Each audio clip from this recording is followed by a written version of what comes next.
Let us discuss about the arthrokinematics during axial rotation.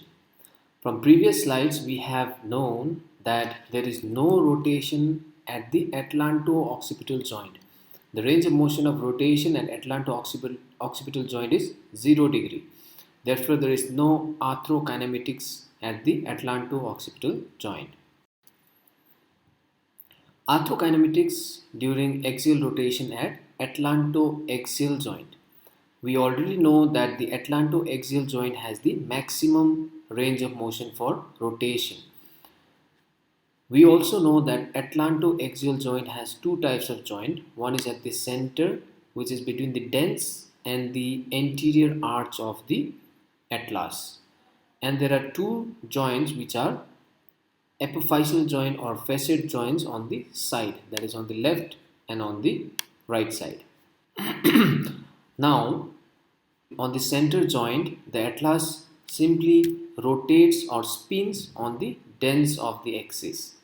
So dens, we know it is the elongated body vertically. So the atlas, which is ring shaped, just simply spins. Spinning is also one of the arthrokinematic movement. So atlas simply spins on the dens of the axis. So when rotating to the right side, for example, let's take one side rotation.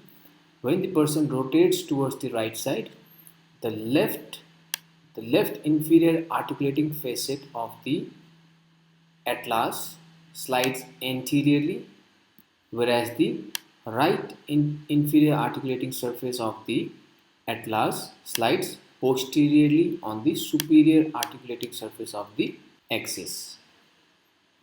So that is the direction of arthrokinematic movement during rotation. So you have to remember there are two facet joints on the left and on the right. So if you have a good knowledge about the anatomy of bones and the movements, then you can easily understand this, and also the concave convex rule. Let us again describe it in words. The right inferior articulating surface of the atlas slides posteriorly on the superior articulating surface of axis, and the left inferior articulating surface of the atlas slides anteriorly on the left superior articulating surface of axis during rotation to the right side.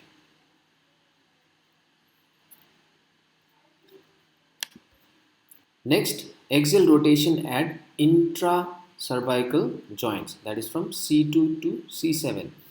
Mostly it is a facet joint or epiphyseal joints. So we can take for C2 and C3 facet joint. You can see here the facet joint. Okay. So epiphyseal joints are flat and oriented in 45 degree. This 45 degree angulation is important, as I have already mentioned before. So at intracervical joints there will be two movements. Not only posterior and anterior, there will be inferior and superior movements also because of the 45 degree angulation of the facet joint. So we'll be taking example for C2 and C3. Just concentrate on this joint here and this joint, C2 and C3 joint. So this side is the left side and this side is the right side. So during rotation to the right side, the right inferior articulating facet of the C2, that is superior vertebra, slides posteriorly and slightly inferiorly because of the 45 degree angulation on superior articulating surface of the inferior vertebra.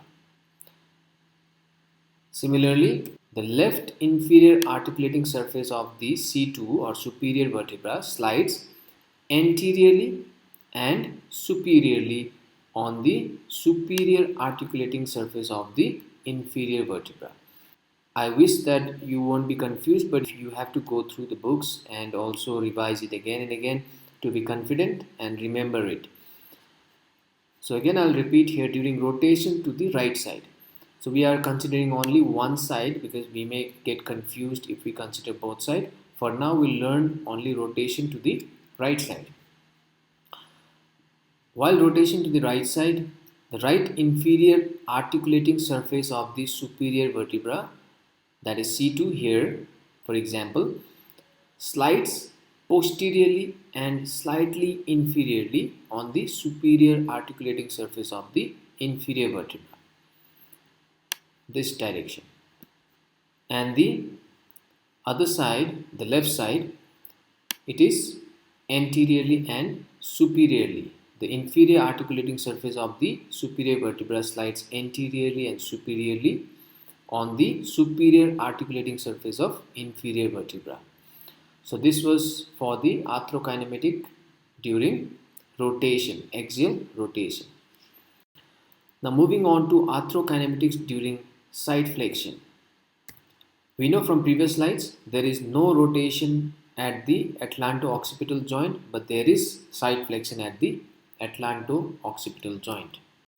So at atlanto-occipital joint there is side flexion.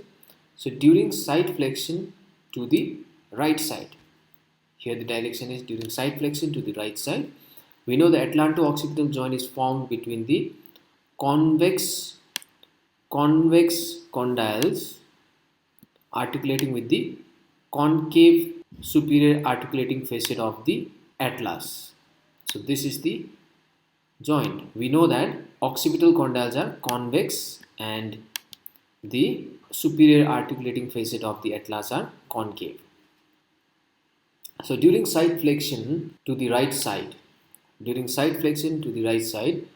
both the condyles, you can see here in the second picture here, both the condyles are rolling towards the right side. During side flexion to the right side, both the condyles are rolling towards the right side, but it is sliding towards the left side, because when convex moves on concave, sliding will be in the opposite direction.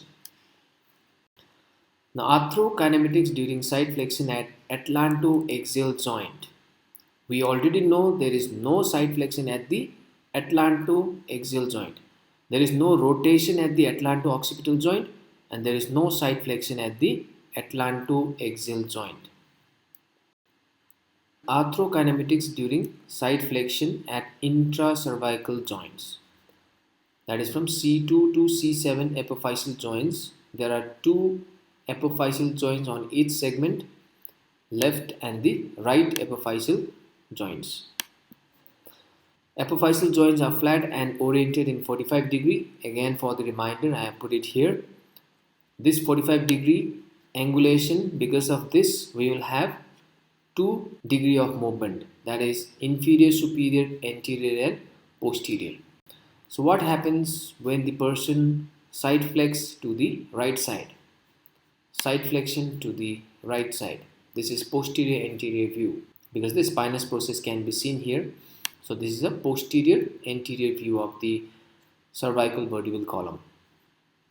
So what happens when the person side flexes to the right side?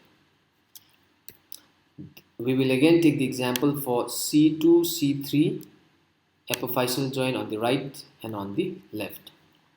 Here you can see the right inferior articulating surface of the C2 or superior vertebra slides inferiorly and posteriorly on the superior articulating surface of the inferior vertebra, that is C3.